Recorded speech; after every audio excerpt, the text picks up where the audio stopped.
President Trump's letter to Ayatollah Khamenei, the supreme leader of the Islamic Republic of Iran, gave the regime 2 months to negotiate a new nuclear deal. If Iran rejects Trump's outreach and does not negotiate, the chances of U.S. or Israeli military action against Iran's nuclear facilities would dramatically increase.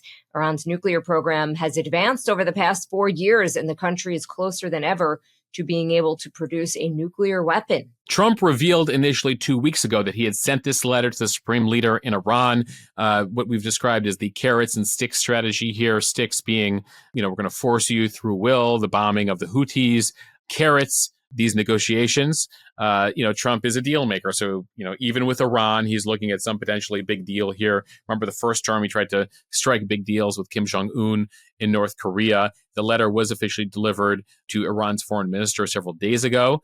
It's not clear when the clock exactly is running on the 2-month deadline here. They haven't given a hard date based on the reporting that we've seen.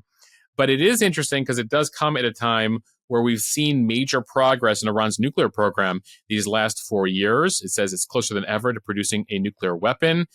If it can enrich its stockpile of uranium to a certain level, it will be enough, according to the International Atomic Energy Agency, to produce 6 nuclear bombs. Now, this is based on third-party data. The Iranians continue to deny that they're pursuing nuclear weapons, but they've always been skeptical. Everyone's always been skeptical as to why a country with so much natural gas and oil would need nuclear power. The Iranians are like, we need civilian nuclear power. And the rest of the world's like, no, you don't actually. You're clearly pursuing a nuclear program, in pursuit of regime survival. Keep in mind, they looked at Saddam being taken down in Iraq without nuclear weapons as basically, well, he didn't have an insurance policy in nuclear weapons. Same thing with Muammar Gaddafi in Libya, who actually, in deals with the West, gave up his nuclear weapons or his pursuit of nuclear weapons. He was taken out without nuclear weapons. Who hasn't?